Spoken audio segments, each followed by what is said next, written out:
Hello everyone, आप सबका बहुत बहुत स्वागत है आपके फेवरेट टॉप तक चैनल पे। और उम्मीद है कि आप सब एकदम स्वस्थ होंगे, अच्छे होंगे, अपने परिवार की देखभाल कर रहे होंगे। और आप सभी को टॉप तक की टीम की तरफ से ढेर सारी शुभकामनाएं आपके एग्जाम्स के लिए, आपके आने वाले भविष्य के लिए। ऊपर वाला करे आपकी सारी मनोकामनाएं जो है वो पूरी हो जाए, आपकी पढ़ाई से रिलेटेड आपकी जल्दी से जॉब लग जाए। चलिए, और अदर देन भी जो भी आप चाहते हैं मन में वो आपकी इच्छा पूरी हो जाए, बशर्ते वो अच्छी होनी चाहिए, ठीक है, उसमें किसी और का नुकसान ना हो। चलिए आज की क्लास को शुरू करते हैं डियर। आज की क्लास में हम बात करेंगे हमारी स्वतंत्रता। आज हम आजाद है, आज आप खुल के बात कर रहे हो, आज मैं खुल के बात कर रही हूँ। ये सिर्फ हुआ है इन लोगों की वजह से, इनके आंदोलन जो चलाए हैं इन्होंने हमें आजादी दिलाने के लिए। आज हम उनके बारे में बात करेंगे, यानी कि 1947 तक इस फेज में आने के लिए क्या क्या कुर्बानियां दी है, क्या क्या आंदोलन चलाए हैं इन लोगों ने, आज हम उसके बारे में बात करेंगे। तो चलिए पहला थोड़ा सा ब्रीफ सा इंट्रोडक्शन ले लो कि कौन कौन से आंदोलन थे जिन्होंने भारत में एक आग पैदा की, आजादी की। चलिए शुरू करते हैं। देखो, भारत के कुछ आंदोलन 1885, भाई भारतीय राष्ट्रीय कांग्रेस मतलब एक संघ की स्थापना हो गई जिसमें लोग जुड़ते चले गए और एक टाइम पर आकर इतने लोग हो गए कि फिर वो मुकाबला कर सके अंग्रेजों का। ठीक है, देखिए कुछ आपके आंदोलन है 1885 से लेकर 1951 तक। आपके होम रूल आंदोलन हो गया, लखनऊ पैक्ट, रोल एक्ट, खिलाफत, चोरा चोरी, स्वराज, गोलमेज, Gandhi Irwin, Poona pact, Forward Bloc, Shimla सम्मेलन और आपका भूदान आंदोलन। इनके बारे में हम थोड़ी थोड़ी चर्चा करेंगे और आगे भी आपके कुछ और आंदोलन हैं जो आपके लिए पढ़ने जरूरी है। सबसे पहले देखो, भारतीय राष्ट्रीय कांग्रेस जिसकी स्थापना आपसे रेलवे तो पूछेगा ही पूछेगा, ठीक है भाई, आज पूछे या वो कल पूछे लेकिन पूछेगा जरूर। भारतीय राष्ट्रीय कांग्रेस की स्थापना 1885 में बाय A.O. ह्यूम हुई थी, जो कि एक स्कॉटिश से, ठीक है। कहां पर हुई थी, और ये क्वेश्चन आपका बहुत ज्यादा पूछा जाता है भाई, इसको जरा थोड़ा सा अच्छे से नोट कर लेना। ओके, बंबई के गोकुल धाम तेजपाल संस्कृत विद्यालय में। वायसराय उस टाइम पर कौन था भारत का, तो आप कहोगे लॉर्ड डफरिन, क्योंकि 1857 की क्रांति के बाद गवर्नर जनरल वायसराय में तब्दील हो गया था, मैंने आपको पहले करा रखा है। दादा भाई नौरोजी ने फिर इसका नामकरण कर दिया भारतीय राष्ट्रीय कांग्रेस, क्योंकि इसका पहले जो नाम था वो भारतीय राष्ट्रीय संघ था। आगे चलते हैं। होम रूल आंदोलन आया आपका 1916 में। होम रूल आंदोलन आयरलैंड के होम रूल आंदोलन से प्रभावित था। अच्छा ये बताओ कि आयरलैंड में इनको कौन इसको आगे बढ़ा रहा था एक तरह से, ठीक है। तो आपका बाल गंगाधर तिलक हमारे यहाँ पे और एनी बेसेंट आपका, ठीक है, ये इससे प्रमुख जुड़े हुए लोग थे। रोल एक्ट आया और इससे आपका बहुत क्वेश्चन पूछा जाता है कि गांधी जी ने किस कानून को काला कानून कहा था या फिर किस एक्ट को काला कानून कहा था, तो वो यही है, यह एक काला कानून था। अच्छा आया कब, 19 मार्च 1919। अब डियर इससे ना आपकी 2-3 डेट बहुत अच्छे से जुड़ी हुई है, यहां से जरा थोड़ा और ध्यान से देना। ये आ गया 19 मार्च 1919 को, और ये ईयर भी आपको याद होगा, बहुत ही बड़ा हमारे ऊपर एक क्या हुआ था, प्रहार हुआ था।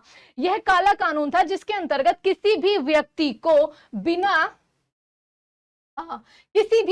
को बिना संदेह के आधार पर गिरफ्तार किया जा सकता है, बिना वकील, बिना अपील और बिना दलील वाला कानून था। इसके तहत शैफुद्दीन को और सत्यपाल को क्या कर लिया गया, गिरफ्तार कर लिया गया। अब उन्हीं के विरोध में कि भाई उनको ऐसे कैसे गिरफ्तार कर सकते हो, जलियांवाला बाग में क्या हुआ, एक बैठक बुलाई गई। और आगे देखो ध्यान करना, 10 अप्रैल 1919 को, 19 मार्च को ये कानून आया, 10 अप्रैल 1919 को पंजाब के लोकप्रिय नेता सैफुद्दीन किचलू और सत्यपाल को गिरफ्तार कर लिया गया। अब देखो उसके बाद जलियांवाला बाग हत्याकांड, 13 अप्रैल 1919, 10 को गिरफ्तार किया। अब देखो रोल एक्ट के विरोध में पंजाब के अमृतसर के जलियांवाला बाग में एक सभा बुलाई गई। यह शांतिपूर्ण विरोध कर रहे थे उनकी गिरफ्तारी का, जहां पर जनरल डायर ने इन पर अंधाधुंध गोलियां चलवा दी। ओके, इस घटना के विरोध में महात्मा गांधी ने अपनी केसरे हिंद की उपाधि को वापस दे दिया। अब देखो ये अपने आप में क्वेश्चन बन रहे हैं कि वो कौन सा बड़ा इवेंट था जिसके बाद महात्मा गांधी ने अपनी केसरे हिंद की और रविंद्रनाथ टैगोर ने अपनी सर की उपाधि को वापस कर दिया गया था। ठीक है, तो कौन सा था? जलियांवाला बाग हत्याकांड। इस घटना की जांच के लिए मैंने आपको पहले भी करवा रखा है, हंटर कमीशन नियुक्त किया गया था। अब सरकारी रिपोर्ट देखो, बहुत डिफरेंस होता है रियलिटी में और सरकार की डाटा में। ठीक है, तो सरकार में आपका इसमें बोला गया था कि 379 लोग मारे गए थे, लेकिन आपका जो कांग्रेस ने अपना एक समिति बनाई थी उसमें लगभग 1000 लोगों की मृत्यु हुई थी। ठीक है, जलियांवाला बाग हत्याकांड में हंसराज नामक, अपने आप में एक इंपॉर्टेंट क्वेश्चन है डियर, 1-2 बार आपका पूछा जा चुका है, भारतीय ने डायर का सहयोग किया था। ठीक है, आगे देखो। ठीक है, यहां तक तो हो गया जलियांवाला बाग हत्याकांड। अब इसके आगे चलो, इवेंट दर इवेंट आपके होते रहे, देश इन इवेंट से जुड़ता गया और आखिर में अंग्रेजों को भागना पड़ा। देखो, खिलाफत आंदोलन आया 1919 में, हमारे भारत में 1920 में, जहां पे गांधी जी भी अध्यक्ष बने। ठीक है, ये बात आप ध्यान रखेंगे। ओके, खिलाफत आंदोलन तुर्की के खलीफा के पद को आपसे पूछा जाता है क्यों चलाया गया था, तो ये रहा आपका आंसर, के समर्थन में ब्रिटेन के खिलाफ एक आंदोलन था जिसकी शुरुआत जो की थी वो शौकत अली और मोहम्मद अली ने की थी। आगे चलते हैं। ओके, अगला आंदोलन असहयोग आंदोलन। अब जो है महात्मा गांधी का भारत में अच्छा खासा नाम हो गया था, इसके बाद उन्होंने उनके साथ एक्चुअल में लोग जुड़ते चले गए। ठीक है, 1 अगस्त 1920 को महात्मा गांधी के नेतृत्व में असहयोग आंदोलन का क्या हुआ? आगाज हुआ। उसके बाद क्या हुआ? 1920, ठीक है, शायद एक बार मैंने पहले 2020 बोल दिया था, बट ये बहुत कॉमन सेंस की बात है ना। चोरी चोरा कांड हो गया 1922 में, ये चलता लंबा चलता, लोग धीरे धीरे जुड़ रहे थे बहुत बड़ी संख्या में, बट चोरा चोरी कांड हो गया सही 2 साल बाद 1922 में। महात्मा गांधी के सहयोग आंदोलन के दौरान, असहयोग आंदोलन के दौरान 4 फरवरी 1922 में कुछ लोगों की गुस्साई भीड़ ने गोरखपुर के पुलिस थाने में क्या लगा दी? आग लगा दी।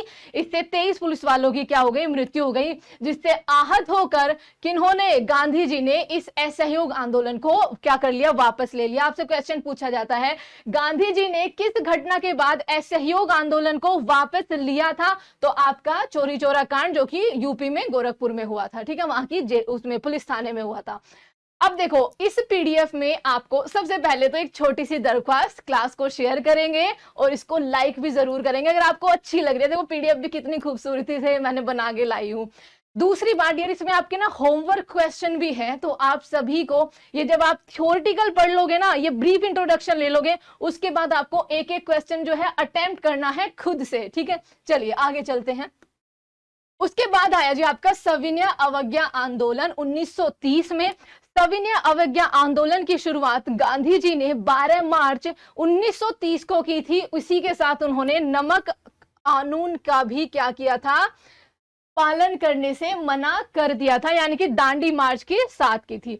31 जनवरी 1930 को देखो गांधी जी की मांग आई, 11 सूत्रीय मांग, वो आप आगे पढ़ोगे। उस टाइम पे जो वायसराय थे वो वायसराय लॉर्ड इरविन था।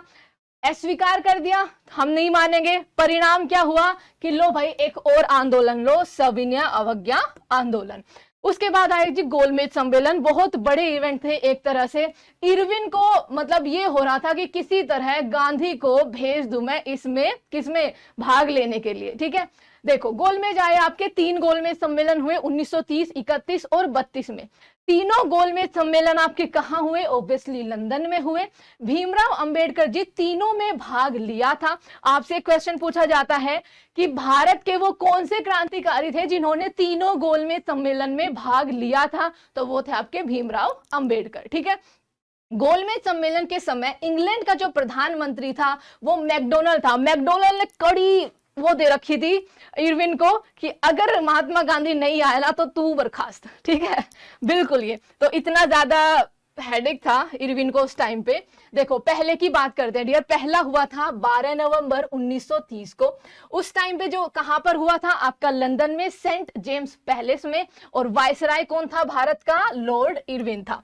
भारतीय राष्ट्रीय कांग्रेस और महात्मा गांधी ने इसमें भाग नहीं लिया था। मुस्लिम लीग के नेता मोहम्मद अली जिन्ना, ठीक है, आगा खां और मोहम्मद अली ने इसमें क्या लिया था? हिस्सा लिया था। दलित वर्ग के नेता बाबा साहब भीमराव अंबेडकर, अब देखो उन्होंने तीनों में लिया है तो ऑब्वियसली ये पहला है, इसमें भी उन्होंने लिया है। अगला गांधी इरविन समझौता होता है, उसके बाद महात्मा गांधी और वायसराय लॉर्ड इरविन के बीच में कि भाई चलिए हम आपकी सारी शर्तें मानने के लिए तैयार हैं, बस आप इस सम्मेलन में चले जाओ। लॉर्ड इरविन की शर्तें क्या थी? अब देखो सुना, सविनय अवज्ञा आंदोलन समाप्त कर दो, ओके, कांग्रेस गोलमेज सम्मेलन में भाग लेने के लिए लंदन आए, और आपका ब्रिटिश शासन का जो बहिष्कार तुम्हारे द्वारा किया जा रहा है पूरे देश में, उनको तुम बरगला रहे हो देश के लोगों को, उसको तुम कम करो, ठीक है। महात्मा गांधी की क्या शर्तें थी? उन्होंने बोला कि एक 11 सूत्रीय मांग है, ये मान लो तो मैं आ जाऊंगा। चलिए आगे चलते हैं। देखो अब ये 11 सूत्रीय मांग क्या थी डियर? 11 पॉइंट्स थे कि पूर्ण रूप से शराब पे प्रतिबंध, विनिमय की दर घटाकर 1 शिलिंग 4 पैसा कर देना, भूमि लगान आधा हो उस पर काउंसिल का नियोजन रहे, नमक कर को समाप्त कर दिया जाए क्योंकि हमारे अपना था, सेना संबंधी व्यय में खैर हमारा सारा ही सब कुछ अपना ही था, कम से कम 50% ही कमी हो, और बड़ी बड़ी सरकारी नौकरियों का जो वेतन हो वो आधा कर दिया जाए, विदेशी वस्त्रों के आयात पर निषेध कर लगे, भारतीय समुद्र तट पर केवल भारतीय जहाजों के लिए वो सुरक्षित रहे, इसके लिए एक कानून का निर्माण हो, सभी राजनीतिक बंदियों को छोड़ दिया जाए और गुप्तचर पुलिस हटा दिए जाए अथवा उन पर जनता का नियंत्रण रहे, आत्मरक्षा के लिए हथियार रखने की अनुमति दी जाए। अब आ गया दूसरा गोलमेज सम्मेलन। दूसरे में अब गांधी जी जाएंगे, 7 सितंबर 1931 को हुआ था सेंट पॉल पैलेस लंदन में, और इस टाइम पे वायसराय कौन हो गया था? लिन लिथगो, ठीक है, भारत का वायसराय आपका था। इसमें कौन कौन से सदस्य सम्मिलित थे? तो देखो मुस्लिम लीग से आपके मोहम्मद अली जिन्ना, दलित वर्ग से बाबा भीमराव अंबेडकर, और कांग्रेस से थे महात्मा गांधी। गांधी जी, ये क्वेश्चन बहुत पूछा जाता है, इंपॉर्टेंट है। गांधी जी एस राजपुताना जहाज से लंदन आए थे।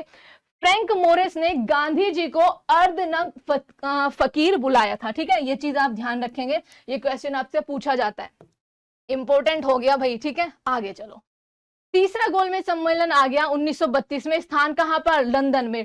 कांग्रेस के बहिष्कार के कारण कांग्रेस इसमें नहीं गई थी, तो ये एक कैसा सम्मेलन था? ये एक असफल सम्मेलन था। फटाफट से आगे बढ़ो। इसके बाद आ जाता है पूना पैक्ट। पूना समझौता 24 सितंबर 1932 को यरवदा जेल यानी कि जो पुणे में थी, महात्मा गांधी और भीमराव अंबेडकर के बीच हुआ था। इसका परिणाम क्या हुआ था? इसका परिणाम देखिए, अंबेडकर जी दलित वर्ग के लिए बहुत ही ज्यादा अच्छा काम करके गए हैं।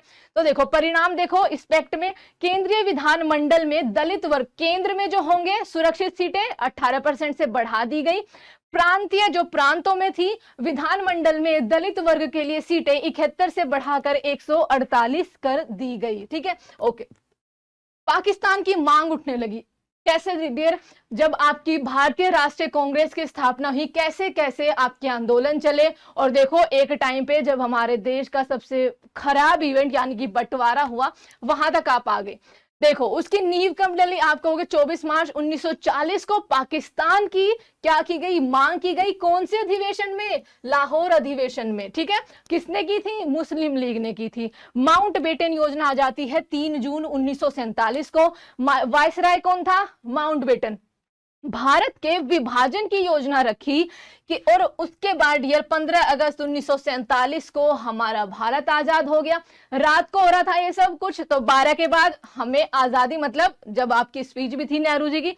और पाकिस्तान 14 अगस्त 1947 को। देखो ये आपकी रेड क्लिफ लाइन खिंची हुई है, ये आपका ईस्ट पाकिस्तान, ये आपका वेस्ट पाकिस्तान। ईस्ट पाकिस्तान को उसके बाद फिर 1971 की वॉर के बाद बांग्लादेश का निर्माण हुआ। भारत और पाकिस्तान के बीच की रेड क्लिफ रेखा कहा जाता है, ये बहुत ईजी इजी है। उसके बाद यार भूदान आंदोलन, एक इससे छोटा सा क्वेश्चन पूछा जाता है कि भूदान आंदोलन किसने शुरू किया था? तो 1951 को विनोबा भावे ने भूदान आंदोलन की शुरुआत की थी। रामचंद्र रेड्डी जो थे वो पहले व्यक्ति थे जिन्होंने अपनी भूमि को दान में दिया था। ओके, चलिए आगे चलते हैं। गांधी जी के अब आपके आगे question answers. Okay, very good dear. देखो अब ये क्वेश्चन आंसर 2-3 बिल्कुल मैं रैंडमली आपको करवा दूंगी, लेकिन बाकी आपको होमवर्क के तौर पे करने हैं सारे के सारे अटेम्प्ट। बहुत सारे क्वेश्चन है डियर, और आपका एक तरह से कहो जितने भी आंदोलन हुए हैं ना, सारे इस पीडीएफ में आपको मिल जाएंगे और आप इससे अपनी प्रैक्टिस कर पाओगे।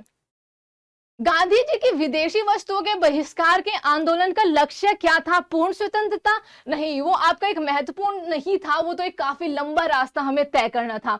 ब्रिटिश विरोधी भावना पैदा करना, कल्याण राज्य का प्रोत्साहन, या फिर कुटीर उद्योगों का प्रोत्साहन? और इसका सही ऑप्शन क्या हो जाएगा dear? D is the right answer. वो छोटे उद्योगों को लेकर इतने ज्यादा सीरियस थे, और मैं हमेशा कहती हूँ डियर, जब तक आप छोटे तबके को उनके लिए काम नहीं करोगे, उनके विकास के लिए काम नहीं करोगे, आप किसी भी देश को महान नहीं बना सकते। ठीक है, जैसे एक क्वेश्चन मैं आपसे पूछ लेती हूं आपका,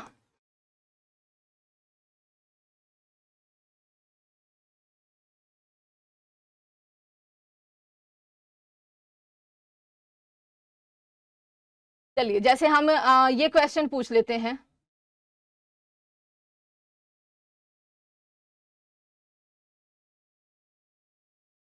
बिल्कुल, जैसे इनके बारे में, सुभाष चंद्र बोस ने भारतीय राष्ट्रीय कांग्रेस से निकलने के बाद आपके किस पार्टी की स्थापना की थी? तो इसका सही आंसर क्या हो जाएगा भाई? Forward block. ठीक है, बस आप मुझे बताना कि उसका ईयर क्या था। ठीक है, ईयर क्या था जब इन्होंने आपकी स्थापना की थी? Forward Bloc, C is the right answer. तो आज के इस क्लास को करते हैं यहीं पे एंड।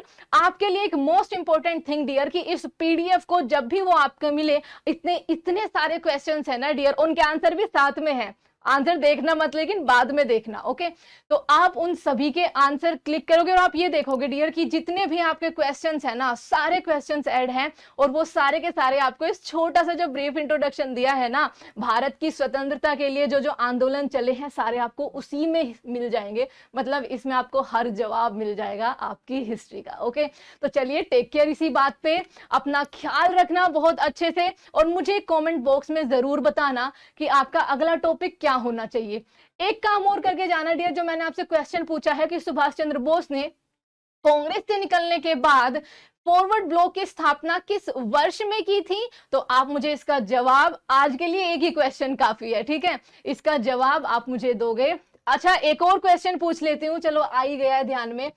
क्वेश्चन नंबर 2 आपका हो गया, महात्मा गांधी जो है, ठीक है, महात्मा गांधी को महात्मा कहकर किसने बुलाया था? ठीक है, महात्मा गांधी को महात्मा कहकर किसने पुकारा था?